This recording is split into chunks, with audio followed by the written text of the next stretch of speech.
El Tricornio Irreverente presenta Jarabe de Micro, una charla sin pretensiones.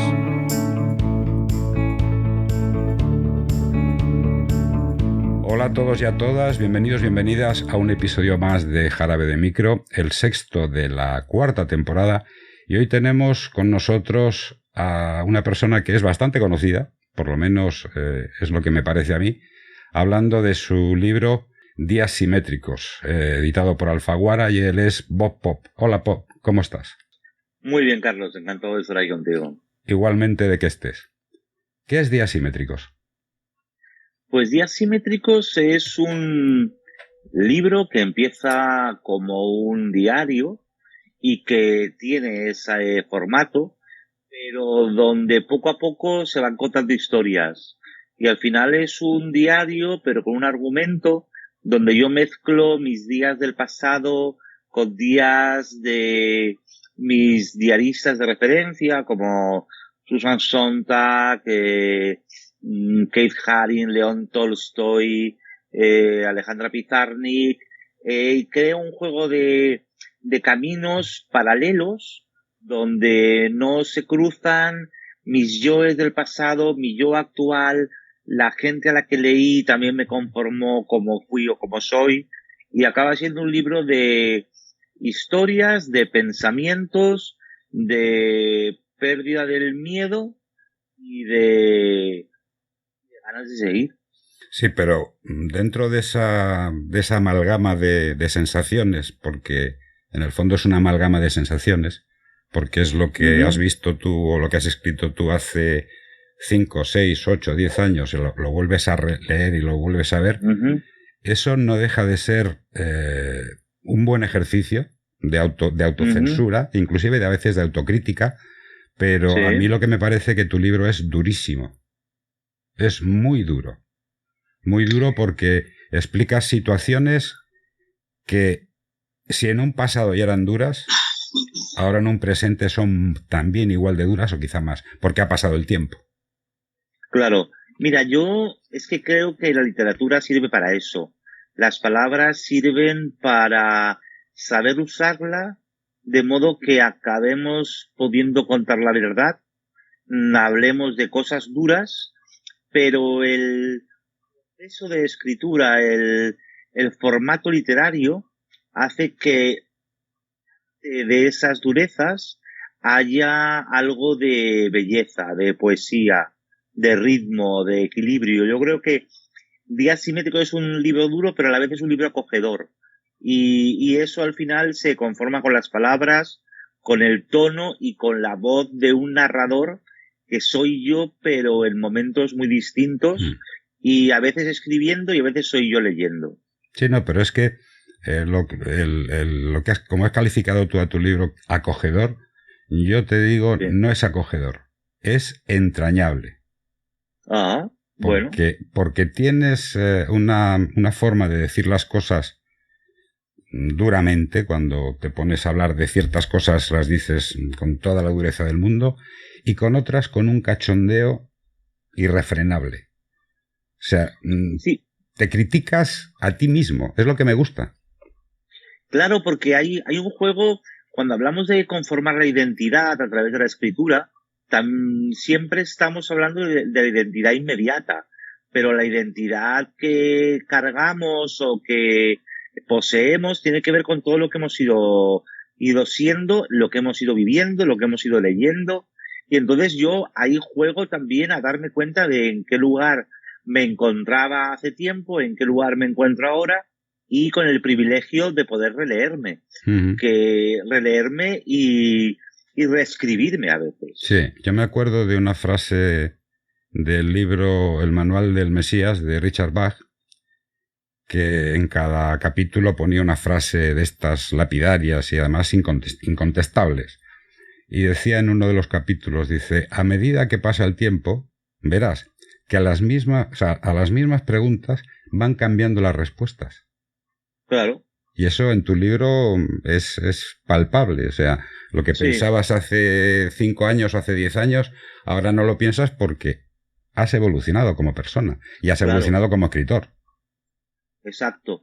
Y yo creo que ese ejercicio es muy divertido y muy interesante, ¿no? Porque además es un formato inagotable. Dentro de 5 años podría enfrentarme a esos días simétricos y ver también qué cosas han cambiado, ¿no? Y aparte es un ejercicio muy liberador.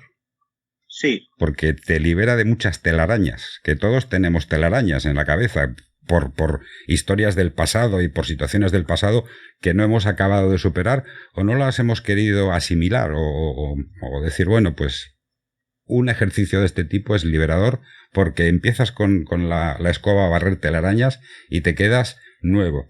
Además tú dices, escribir es mentira, leer es verdad. ¿Esto por qué? Pues mira, tiene que ver con lo que tú decías, con el modo en el que leemos las cosas, el modo en el que nos implicamos. Yo tengo la sensación de que soy mucho más valiente como lector que como escritor, que creo que hay lugares a los que me atrevo a llegar como lector, a los que nunca me atrevería a llegar como escritor, y también creo que hay experiencias propias que he entendido mucho mejor leyéndolas escritas por otras personas de lo que lo habría entendido escribiéndolo yo. Sí, pero eso no implica un poco el autolimitarte y decir esto yo creo que lo leo mejor que lo escribo. Esa limitación no te puede suponer algún tipo de traba o de cortapisa a la hora de tú decir, bueno, voy a escribir sobre esto porque necesito hacerlo. Es que muchas veces escribimos lo que no hemos leído todavía. Yo no quiero escribir sobre algo que haya leído ya. De modo que lo que yo haya leído y esté mejor contado, lo que yo pueda aportar como escritor, no necesito reiterarlo ni ser redundante. Sí. Prefiero quedarme con alguien que lo escribió bien. Pero cuando yo yo creo que yo como escritor lo que he hecho ha sido crear cosas que no había visto antes. Porque además para mí es un trabajo coral. Yo no, pese a que sea una obra muy del yo, un diario de experiencias propias en tiempos diferentes y lecturas también muy distintas, yo siento que es un diario del yo que está metido dentro de un coro. Yo no soy una voz solista. Soy una voz más de un tiempo que se está contando ahora mismo por un montón de escritores y escritoras, de poetas, de cantantes, de artistas plásticos, y yo soy una vocecita más dentro de ese coro. Entonces, por eso no quiero cantar canciones ajenas, sino limitarme a escuchar las canciones ajenas y cantar las mías propias. Y no ser discordante. Exacto, y no ser discordante.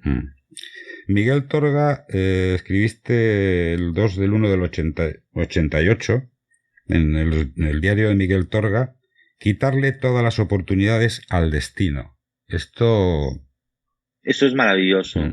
Me parece, a ver, es que los diarios de Miguel Torga, igual que su poesía, son una auténtica maravilla. Y Torga tiene estas frases que te obligan a quedarte ahí parado, a detenerte y leer una y otra vez. Y al quitarle todas las oportunidades al destino de Miguel Torga me parece algo tan deseable por un lado y tan agotador por otro, pero nos da esta cosa como esta falsa sensación de libre albedrío y a la vez de hacer que todo pase provocándolo, sin abandonarnos, ¿no? Y eso yo creo que tiene mucho que ver con los tiempos que vivimos de multitarea y donde jugamos un circo de varias pistas en el que estamos dando vueltas a platos colocados sobre palillos chinos que ruedan y vamos de una pista a otro moviendo el palo para que el plato no caiga. Eso en realidad es impedir que el destino haga nada porque es la falsa sensación de que todo está en nuestras manos. Y me encanta esa reflexión de Torga como escritor, además. Sí, pero ¿tú no crees que nosotros, pienso yo, que no tenemos libre albedrío? Que está todo totalmente aquilatado, todo totalmente medido y todo totalmente compartimentado y nosotros vamos por la vida haciendo lo que nos dejan hacer. Yo creo que hacemos lo que no tenemos más remedio. A eso me refiero.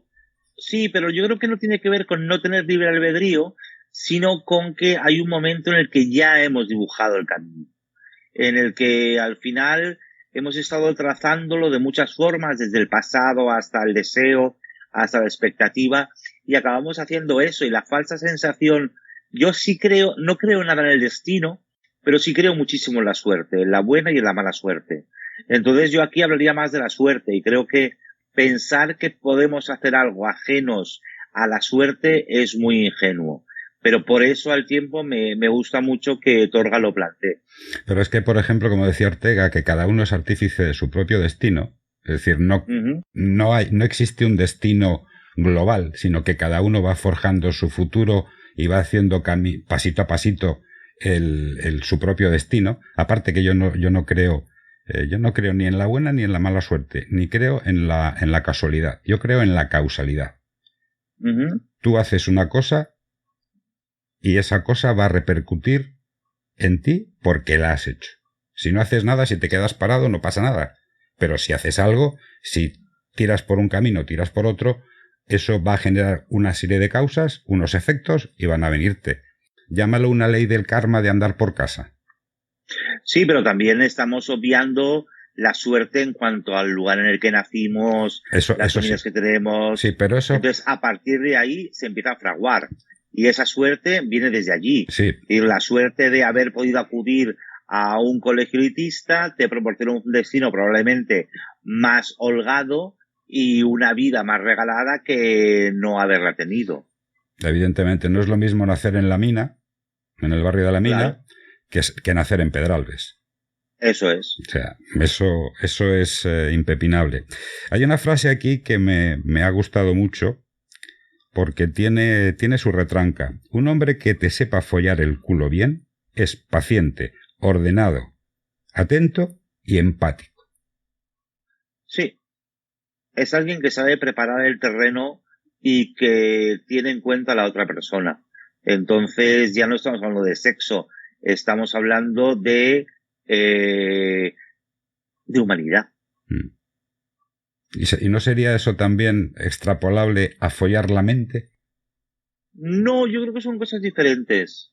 Yo creo que se follan cuerpos, con la mente se juega.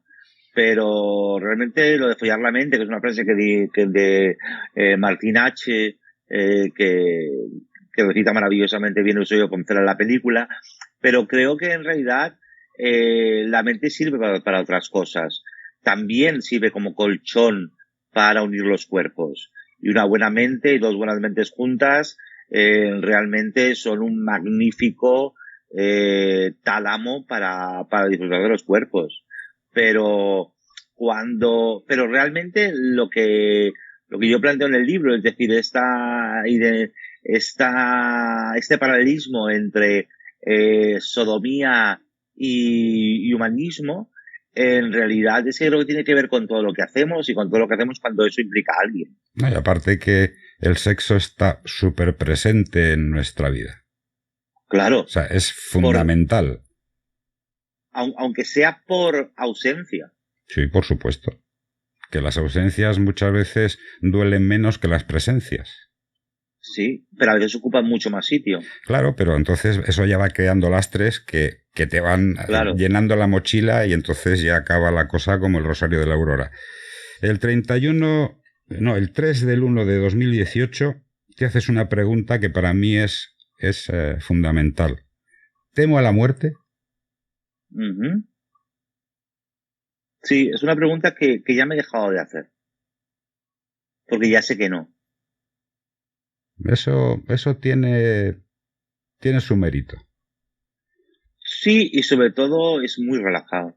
No, hombre, a ver si me entiendes. Te coloca en un sitio estupendo porque lo peor que te puede pasar no te asusta, de modo que todo lo demás, pues, pa'lante. No, es que yo, por ejemplo, te digo, yo todavía no sé si temo o no temo la muerte. Uh-huh. No lo sé. Quizá porque no me lo he planteado. Uh-huh. Quizá he dicho, bueno, como decía Carlos Castaneda, tengo mi muerte a 1,5 metros de mi hombro izquierdo, sé que está ahí y te ignoro. Cuando vengas a por mí, uh-huh, pues ya me va a dar igual, que me preocupe o que no me preocupe, porque me voy a morir. Pero la muerte en sí, yo creo que es una transición. Uh-huh. Dejas esta vida y te vas a un sitio que puede ser la nada absoluta. Es decir, cero. O a lo mejor vas a otro sitio, como hizo Juan Salvador Gaviota, cuando se empotra contra el muro, se revienta y aparece en otro sitio. Ay, estoy vivo. No, no estás vivo. Has pasado de un estado físico a un estado mental, a un estado de energía. Entonces, eso es lo que yo no he llegado todavía a plantearme, pero que mucha gente se plantea. Claro. Mucha gente se plantea. Y además está muy bien planteárselo porque es de lo poco inevitable a lo que nos enfrentamos. Y yo lo que sí he aprendido, además también lo cuento en este libro, es que rebelarse ante lo inevitable es un gasto inútil de energía y solo nos conduce a la melancolía. No, eso sin duda, porque aparte dicen que la vida es la única enfermedad que desemboca irrevocablemente en la muerte. Sí. Y se transmite por vía sexual. Sí, exacto. Es lo único que sabes que si naces, y aparte, desde el momento en que naces ya estás muriendo. Sí. Porque lo que respiras te oxida. Por lo tanto, te mata. Entonces, pero ya te digo, esta pregunta me hizo pensar, inclusive, ya te digo, en mi propia muerte, que yo no me había planteado el hecho de decir, bueno, si yo tengo 64 años, ¿qué voy a vivir? ¿20 más? ¿O 25 más? ¿O mañana me atropella un camión y me voy al otro barrio, como dice mi hermano, a cascar el huevo, ¿no? Pero no te planteas ese punto, quizá un poco en plan metafísico, ¿qué va a ser de mí? ¿Dónde voy a ir? ¿Qué pasa? Claro. Pero es que resulta que a una gran parte de la población ese miedo a la muerte lo justifican con Dios. Ya. Y entonces ahí tienes la trampa. O sea, la trampa que claro. es una trampa nefasta y con mucha inquina. Claro, y además incluye un montón de cookies que aceptar. ¿Por qué? Si solamente fuera creer en Dios como un modo de aferrarse a la vida eterna, pero claro, es que esa posibilidad te exige que digas que sí a un montón de letra pequeña en el consentimiento. Sí, no. Y esa letra pequeña que es la iglesia, Dios, la religión, tiene mucho más. Y cuando llegue aquello por lo que lo has contratado, es que ya no te vas a enterar. No, por supuesto que no. Tienes también otra del 10 de enero de 2022. Me entrego a la ficción ajena antes que la fantasía propia. Esto es muy entrañable. Sí, pero porque me parece que está mucho mejor elaborada la ficción ajena que mi propia fantasía y porque además yo trabajo muy poco con la fantasía, yo fantaseo muy poco. Yo pienso, imagino posibilidades reales, pero a mí fantasear en general no me hace falta porque me ocupo mucho de mi ahora, de lo que me rodea, de lo que estoy viviendo. Y la ficción, además, la ficción ajena, la buena ficción ajena tiene algo estupendo y es que crea las posibilidades. Cuando tú lees que alguien ha imaginado algo, al tiempo estás entendiendo que ese algo en algún momento podría suceder. Y las fantasías tienen algo de evasión que yo no me quiero permitir porque quiero vivir muy intensamente lo que me está pasando en cada momento. O sea, tú tienes, por lo que estoy viendo, tú te aferras a tu presente. Sí. Y tu presente es lo que importa. Es lo que importa y estar contento en el presente y ir haciendo cosas y pasármelo bien. Que me parece fundamental. Pues hay una reflexión que haces en el libro que dice que los premios literarios se los dan siempre a los mediocres. Sí. Esto me parece bastante,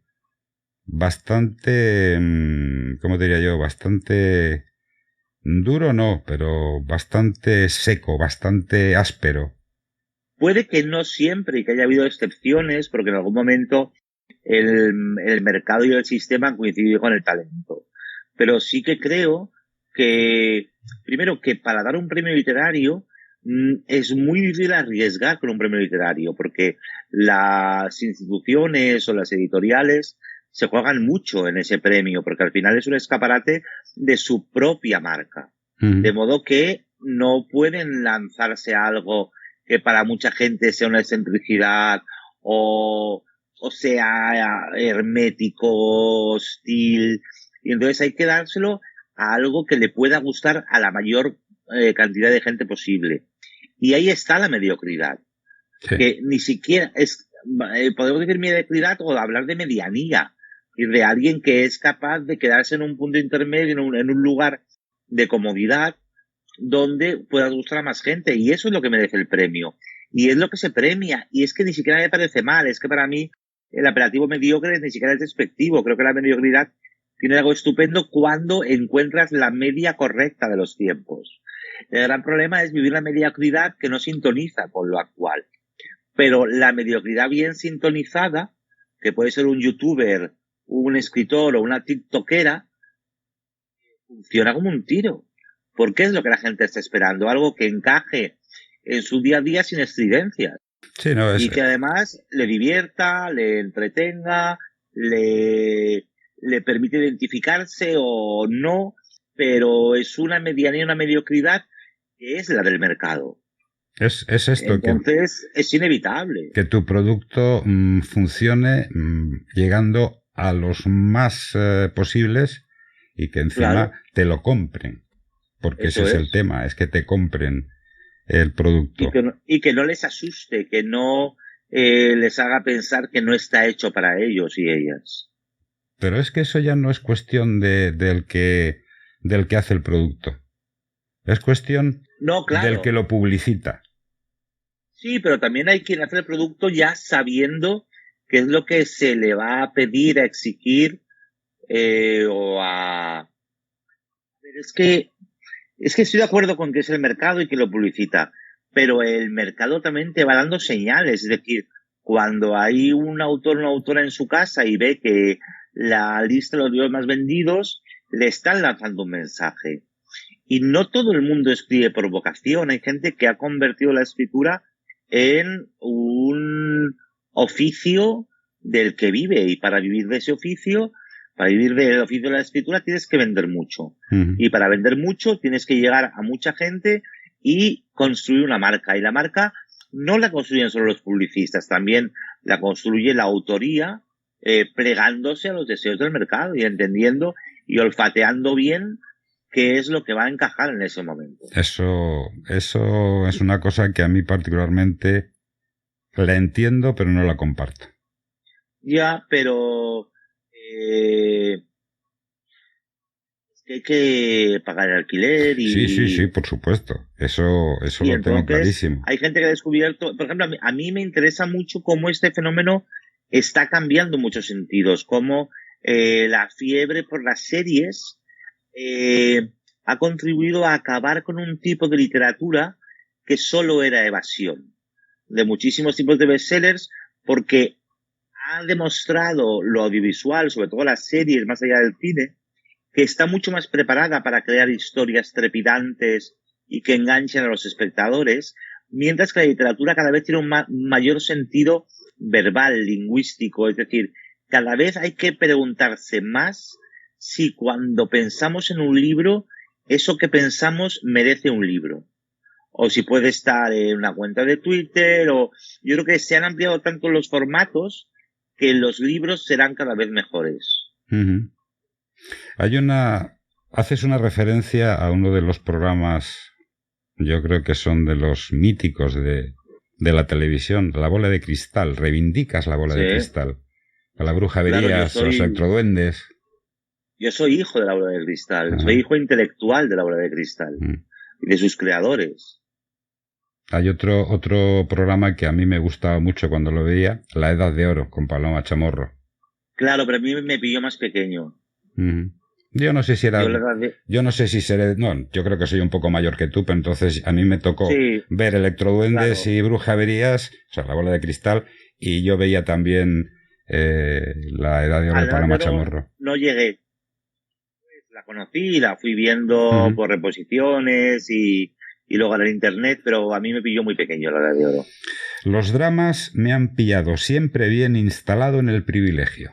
Esto es una declaración de Totalmente. intenciones, ¿eh? Eso es, sí, y tiene que ver con lo que hablabas antes del destino y de la suerte. Es que depende de dónde te encuentren las cosas. Ujú. Y yo he tenido esa enorme suerte que cuando han venido mis maldadas, me han encontrado en un lugar cómodo, acogedor, bien rodeado, con una situación financiera desahogada, y todo eso hace que el drama tenga una dimensión mucho más manejable. Sí. No, pero es que cuando tienes una estabilidad, cuando tienes un colchoncito que dices, aquí me puedo tumbar y no me hago daño Claro. contra el suelo, no se me clava el garbanzo, ese garbanzo Mm, de las camas de las princesas que para ver si eran princesas o no mm, les ponían un garbanzo. Ah, esta cama es que es imposible, mm. esta es princesa. La que dormía como un tronco no es princesa. Pero lo que te digo, eso del colchón siempre es bueno, siempre hay que tener ese colchoncito. Lo que pasa es que muchas veces hay gente que no lo consigue, ¿eh? Claro, y eso es lo terrible. Y no solo hay gente que no lo consigue, es que ese colchón debería ser también un colchón colectivo. Mm. Es que ese colchón también tenía que encargarse el Estado, tenían que encargarse instituciones, tenían que encargarse un reparto lógico de la riqueza. Es que lo ideal sería que no hiciera falta ese colchón. Yo creo que estamos muy obsesionados con conseguir ese colchón cuando la lucha de verdad tendría que ser que nadie necesitara ese colchón porque la vida es un colchón, porque la sociedad que hemos creado entre todos, ojalá fuera ese colchón. Sí, pero es que ese colchón, por ejemplo, escuchas a Milei diciendo que el que quiera algo lo va a pagar. Es decir, Sí, la sanidad pagarla, la educación pagarla, todo pagarlo, porque dice que tienen el gasto de subvenciones, de los boletos del autobús, la sanidad y todo esto, es un 4% del PIB argentino. uh-huh. Entonces va a reventar todo. Sí, pero va a reventar todo por las mismas costuras que siempre, Sí. por la misma gente de siempre, a la que va a encontrar tan cansada y tan manipulada por los medios y Mm. por el terror anticomunista, que cualquier cosa ligeramente socialdemócrata se considera comunista, que llega en un momento absolutamente aterrador para esto, ¿no? Donde no hay alternativas, donde no miras en otro sitio donde se pueda fijar para buscar no una utopía, sino una posibilidad de que las cosas sean más justas. Justicia social. Exacto. Es que Justicia social. el problema que tenemos es que esa justicia social que cuando Rousseau escribió el contrato social, lo escribió muy bien, pero luego no se le ha hecho ni puñetero caso, porque siempre Claro. hemos ido, cada generación, hemos ido rascando la cosa y desde el momento en que se instaló el neoliberalismo con la Thatcher y con Reagan, hemos ido para abajo. Las grandes Sí. corporaciones mundiales son las que se han apropiado de todo y los que estamos abajo, algunos con más, Uh-huh. otros con menos fortuna, tenemos que estar supeditados al albur de un señor, de un octogenario, que dice, pues ahora invado un país o ahora ataco a no sé quién, Exacto. y no tienes tranquilidad, porque nosotros nos merecemos como humanidad, como seres humanos, nos merecemos un poco de tranquilidad. Y Sí. no nos están dando tranquilidad. Estamos No, cada y día... además Sí. esa falta de tranquilidad nos obliga a expresarnos y a consumir productos culturales de un modo absolutamente bulímico, de un modo absolutamente eh, caníbal casi. Uh-huh. Es decir, no tenemos tranquilidad ni para crear ni para disfrutar de creaciones ajenas. Queremos que todo lleve un ritmo trepidante. Nos metemos en ese ritmo porque vivimos ese ritmo, porque somos incapaces de bajarlo, porque nos da miedo de que si lo bajamos dejemos de ser productivos, Uh-huh. porque ahora la obsesión por la productividad se llega hasta el ocio. Es decir, la gente considera que el ocio es hacer un montón de cosas, ver un montón de series, es una cuestión de consumo puro y duro y no de disfrute. Yo te digo una cosa, en cuestión de series soy un seriófilo bastante importante porque me Sí, gustan mucho las series bueno, a mí también, ¿eh? y ahora estoy empezando a volver a ver Fringe, la de que salió en 2008 o por ahí. Sí, sí, sí, sí. Me parece una serie fantástica. Hay dos series que a mí me parecen fantásticas. Bueno, hay muchas nuevas de estas de 2, 3, 4, 5 años, por ejemplo, The Good Fight. Mm, Me gusta, sí, por es ejemplo, maravillosa. Altered De Carbon. hecho, The Good Fight es la serie más antisistema que he Total, visto en total, muchísimos total. O años. sea, no antisistema, no. Es una, se- es una serie donde en la última temporada, perdona Carlos, Sí, yo no he visto ninguna serie en la que se haya apostado por la lucha armada, por la violencia, como un modo de solucionar las cosas. Lo que plantea The Good Fight en su última temporada respecto al Black Lives Matter, a la lucha obrera y demás, es lo más atrevido sí. que yo he visto en muchísimo tiempo en Sí, sí, televisión. coincido contigo. Coincido contigo porque aparte es una serie, aparte los actores son fantásticos, tanto ellos como ellas, pero para ser una serie que habla del establishment, de lo que es la justicia en Estados Unidos, de que te facturan por minutos. Tú llamas por teléfono, ¿cuántos son? 5 minutos, factúrale una hora. Ujú, Te facturan por fotocopias. Los grandes bufetes de abogados, no te hablo claro. porque este era un gran bufete de abogados. Y aparte de eso, tienen todavía conciencia de clase.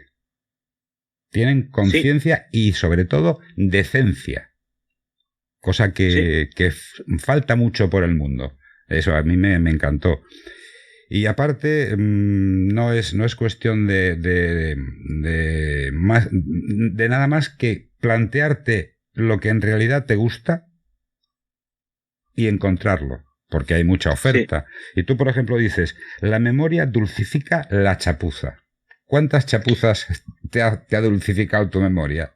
fíjate, esta frase me la dijo una charla que tuve precisamente con uno de los guionistas de La Bola de Cristal, Uh -huh. con Santiago Albarrico. Le llamé porque yo estoy escribiendo con unos compañeros un guión sobre La Bola de Cristal, su principio y su fin abrupto. Y entonces hablé con Santiago, que era guionista, para que me contara un poco su experiencia. Y entonces le pregunté cómo recordaba La Bola de Cristal de aquellos tiempos.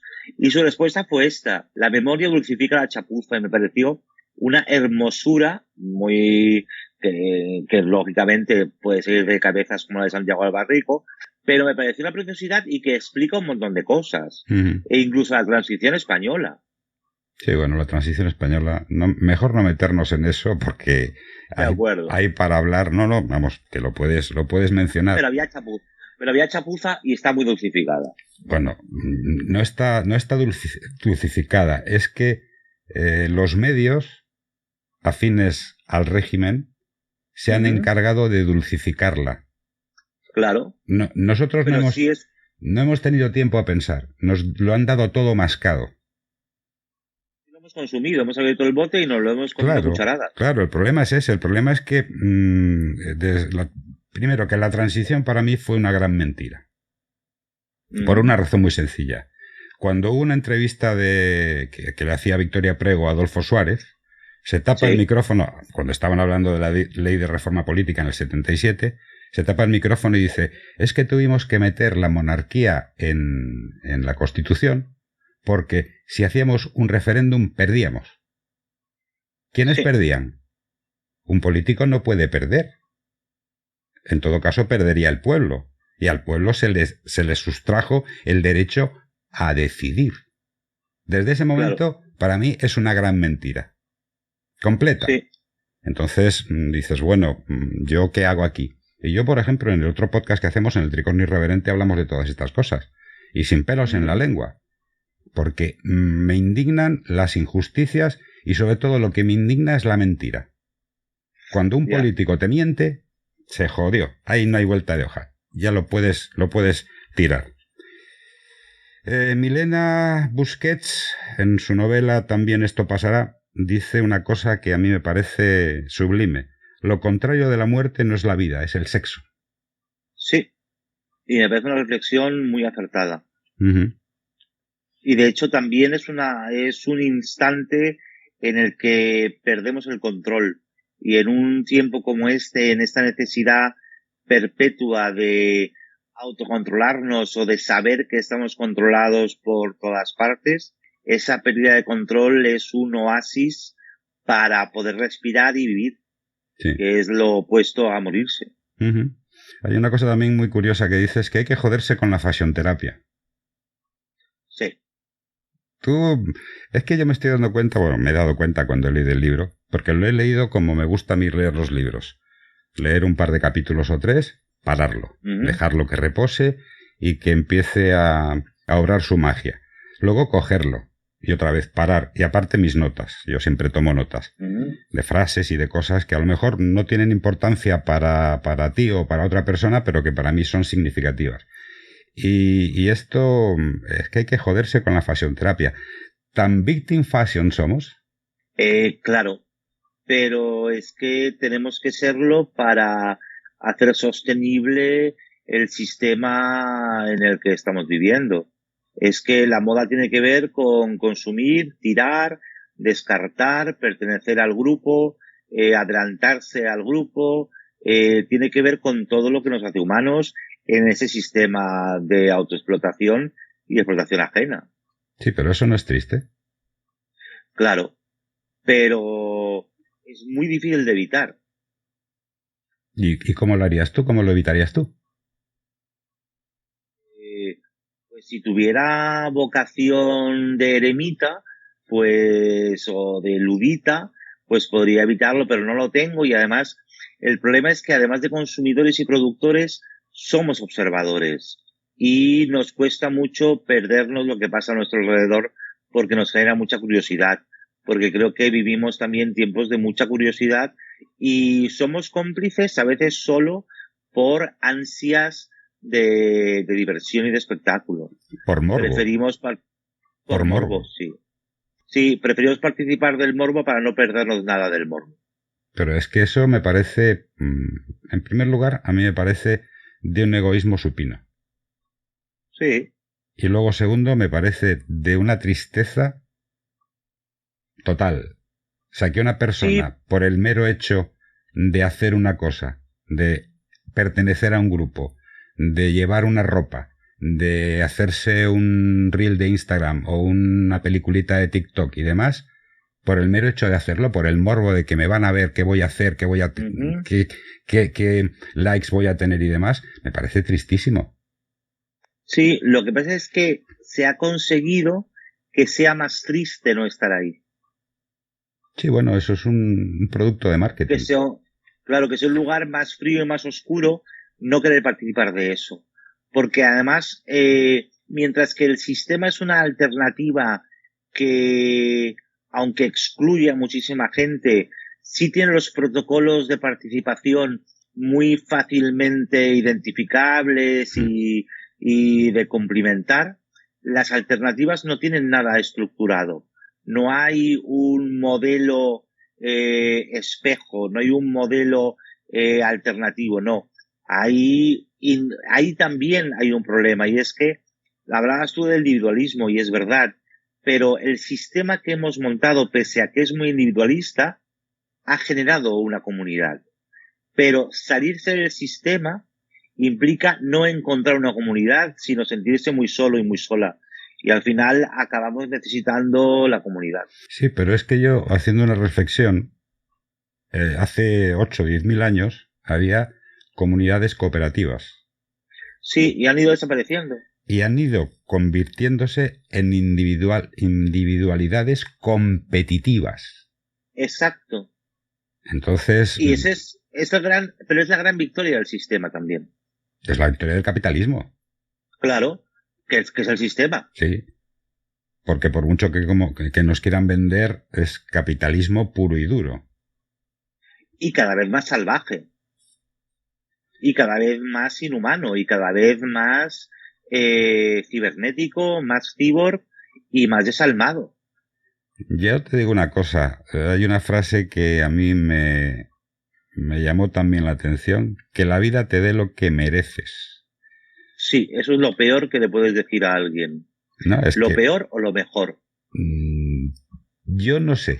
No sé, depende del tono que utilices para decirlo, pero a mí me parece muy, muy crudo. Sí, pero yo también lo he dicho muchas veces desde el lado del amor, ¿eh? De alguien que es tan estupendo que ojalá tenga la vida que se merece. Sí, pero es que normalmente cuando una persona es tan fantástica, y Ujú. no va con coña, sino que es una persona que es fantástica porque es así, Sí, porque es un buenazo, es súper amigo, es súper empático. Yo creo que no necesita que la vida le dé lo que merece, porque ya lo tiene.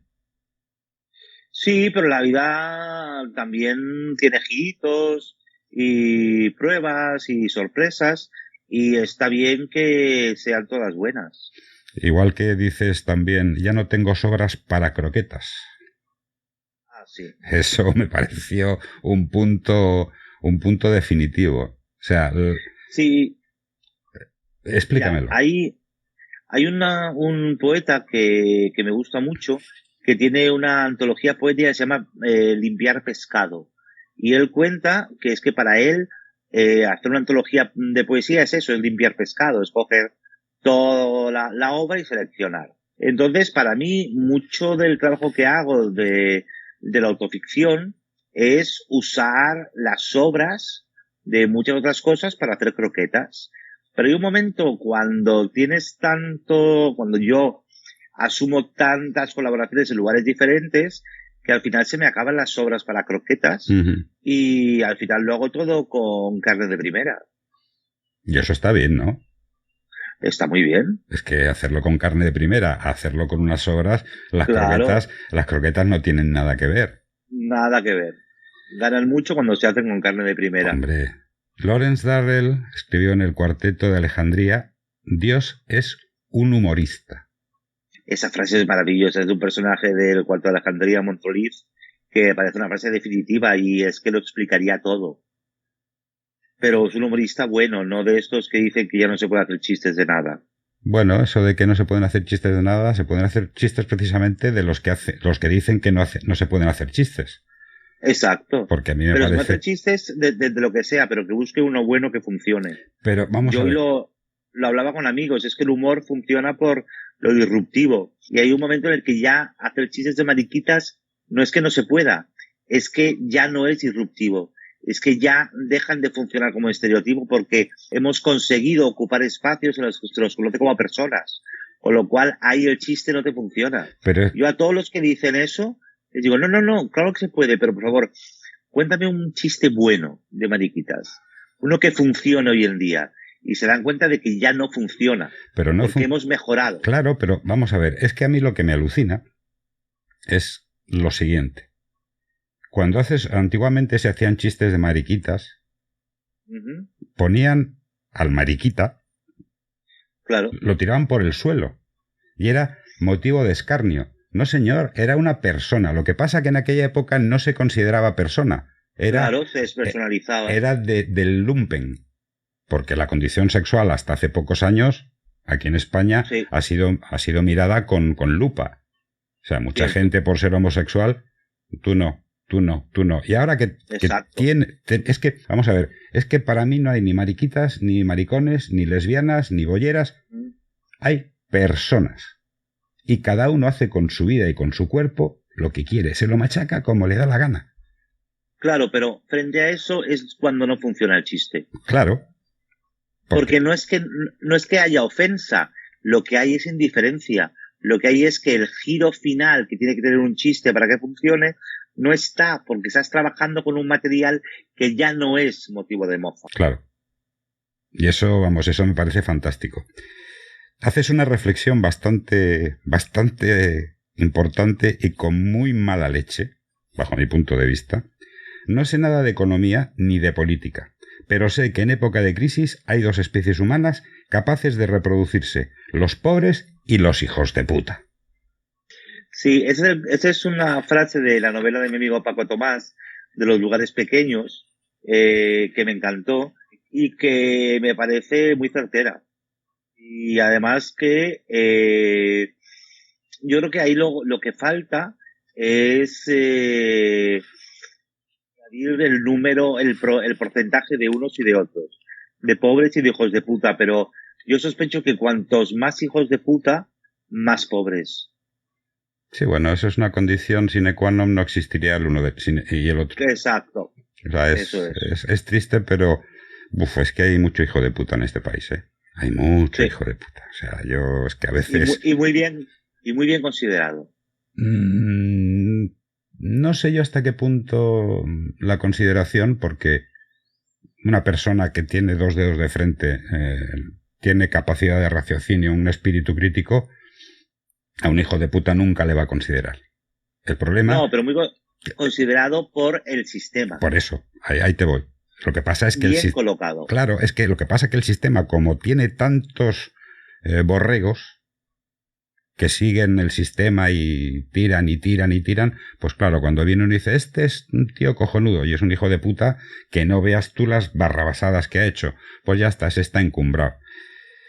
No encuentro diferencia entre prostituir mi cuerpo o mi cerebro. Eso es algo que he pensado en algún momento, pero que hoy sé que no es cierto, que hay muchas diferencias. Pero claro, yo lo hablo desde el privilegio, pero nunca le diría eso a una persona que se prostituye, porque entiendo que son cosas muy distintas, sobre todo porque al final mi cerebro es algo que es mucho más difícil de dejar, humillar y maltratar que un cuerpo. Y sobre todo porque tiene que ver con que cuando se prostituye un cuerpo se le está quitando humanidad y se está convirtiendo en un producto de mercado. Una cosa. Y además replicando sistemas de poder. La gente, los hombres en su mayoría que recurren a la prostitución no lo hacen por sexo, lo hacen por poder. Es triste, pero es así. Y eso es lo que da miedo. No que lo hagan, sino que necesiten ejercer ese poder, que todavía ese poder sea importante y que se ejerza a cualquier precio. A veces el movimiento se demuestra esperando. Sí, eso lo tengo muy claro. Hay veces que es mejor pararse, mirar alrededor, esperar hasta que el avance que hagas sea efectivo. Hay muchas veces que avanzar cuando todo el mundo está corriendo de un lado para otro no significa nada porque no sabes a dónde estás avanzando, con lo cual es mejor esperar, plantarte, ver hacia dónde está el progreso, hacia dónde está la prosperidad y moverte ahí. Sí, yo creo que también es bastante oportuno la espera. Es que nosotros corremos demasiado, vamos como flechas. Es que no hay prisa. Sí. Es que no hay prisa realmente. Tómate las cosas con calma y todo. Yo no sé quién me dijo a mí que el tiempo pone a todo el mundo en su sitio. Sí. Y si tú te quedas tranquilo, te quedas esperando, te tomas tu tiempo, al final vas a conseguirlo. Una reflexión también bastante importante. Los libros nos salvan la vida. Sí. Nos salvan la vida porque, o al menos es mi caso y el de mucha gente que me rodea, porque nos ofrecen un modelo, una posibilidad, la certeza de no estar solos y solas, un discurso sobre el que podemos elaborar el nuestro. A mí me parece el lugar más seguro donde estar. Y cada vez más los libros en papel, porque además dentro de poco se convertirán en la única forma que tendremos de estar desconectados. No, y eso también es vida. Sí, y aparte que el libro electrónico, no, a mí no me gusta. A mí no me molesta cuando tengo que viajar, lo llevo y me parece muy práctico. O para trabajar, para tomar apuntes y demás, pero yo prefiero mil veces el papel. Pero una cosa es que estés trabajando y por espacio y claro. por rapidez y por operatividad, cojas un Kindle o en la tablet y hagas tal. Yo te hablo de la lectura como placer supremo. Ya, yo creo que, a ver, habrá otras generaciones que no notarán la diferencia porque han nacido en esa coexistencia, pero para mí el papel sigue siendo un lugar de reposo. Aparte que un parque de atracciones. Que tocas el libro, el papel, hueles Sí. el papel. Y para mí, como la fotografía, porque yo tengo aficiones fotográficas, que para mí tiene su esoterismo, el papel, Sí. el libro también tiene su esoterismo. Es como si entrases en comunión con el autor y te transmitiese sus ideas y su historia y la coges mejor. En cambio, un aparato electrónico es frío, no sé, no tiene... Y además hay algo que a mí me pasa mucho. Yo cuando viajo voy siempre con el Kindle porque llevo varios libros, nunca sé cuándo voy a acabar uno y de viaje sí lo llevo para no llevar la maleta llena de libros. Pero el libro tiene una cosa muy bonita y es que hay un compromiso con el autor, con la autora. Te tengo en mis manos y solo te tengo a ti. Mientras que con el Kindle estás leyendo algo, pero sabes que detrás, que en el mismo almacén tienes un montón de libros más por el que puedes abandonar a ese y sustituirlo. Claro. Y entonces me parece muy, muy promiscuo y muy frívolo el Kindle para la lectura, mientras que el papel me parece más de compromiso. Pero para aquellos que creen en el poliamor, el Kindle es perfecto. Sí, bueno, pero no es el caso. Yo sigo diciendo que el papel es lo mejor. Pues ya estamos acabando y antes de hacerte la pregunta obligada de Jarabe de Micro, sí. Hay una frase que para mí es el colofón del libro, porque esto lo dices en Una noche vieja en el 2017 y creo que se puede aplicar a todos los años de tu vida y de todos, porque no solamente es particularizar en ti. Y es la siguiente: otro fin, otros principios. Sí, y yo creo que además creo que cada vez deberíamos ir acumulando más principios. En vez de irnos quitándolos y adaptarnos a lo que nos caiga, creo que estaría muy bien incorporar nuevos principios a nuestra vida cada principio de año. Entender que hay cosas por las que ya no vamos a pasar. Y hay cosas por las que vamos a empezar a luchar.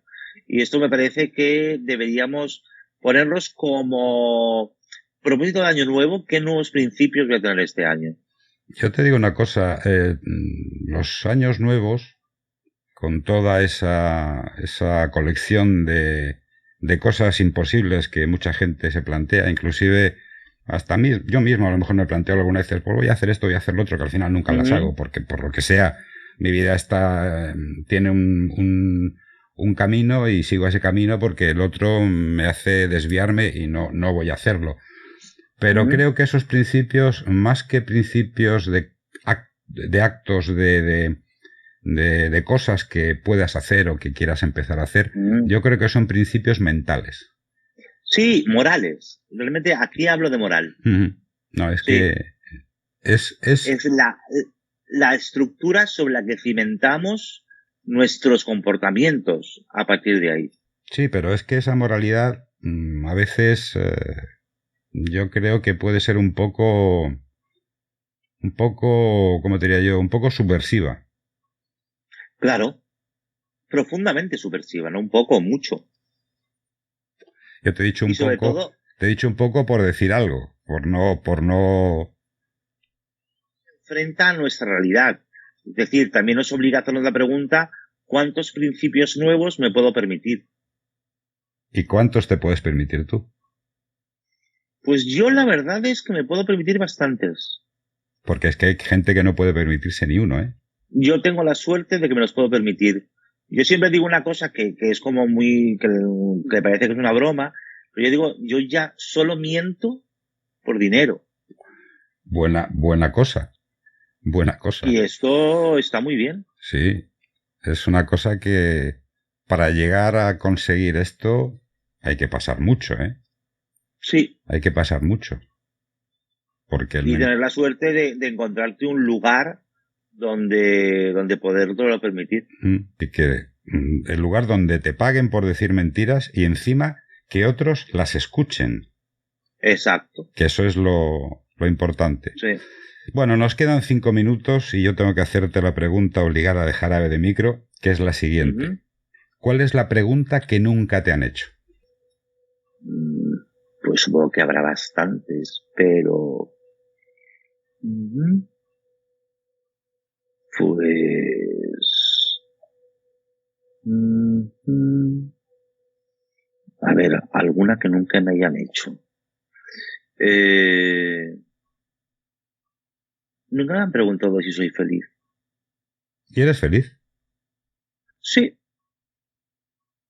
Supongo que cuando mi abuela decía una frase muy simpática que era como de buena educación, siempre decía, niños, lo que se ve no se pregunta.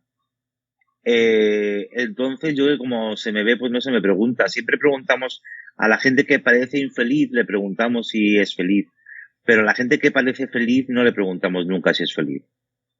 Yo tengo pinta de ser feliz y lo soy, y nunca me habían preguntado si lo era. Mi abuelo decía otra cosa, otra frase, que es lapidaria. Si tu mal tiene cura, ¿por qué te apuras? Y si no la tiene, también porque te apuras. Sí. O sea, eso es conseguir el nirvana. O sea, que Absolutamente. la preocupación no sea el leitmotiv de tu vida, que sea otra cosa. Que no, porque además tenemos que saber dónde podemos actuar y en dónde podemos aplicar nuestra energía y dónde no. Sí, pero es que la gente desperdicia su energía en tonterías. Claro. Se dispersa. Pero es que es inevitable porque nuestro modo de vida exige esa dispersión porque si no, no sobreviviríamos. Ya. Vuelvo a repetir que es triste, pero bueno, ¿qué se le va a hacer?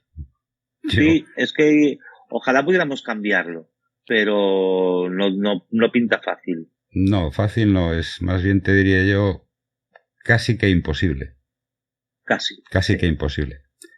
Bueno, Bob, esto ya se acabó. Carlos, un placer. Igualmente, te doy las gracias por haber compartido conmigo este rato. Ha sido muy agradable porque, aunque tenía un montón de cosas apuntadas, esto hubiese dado para 4 horas y tampoco es cuestión de machacar a los oyentes con tanto tiempo. Te repito mis gracias y espero que coincidamos en algún otro podcast. Yo también lo espero y te agradezco mucho la lectura tan concienzuda, bonita y generosa que has hecho de Días Simétricos. Muchas gracias. Un abrazo, Carlos. Igualmente. A los oyentes ya saben que nos pueden encontrar en iVoox, en Spotify, en los podcasts de YouTube, en la página web de jarabedemicro.com y lo que siempre les digo y os digo, cuidaos.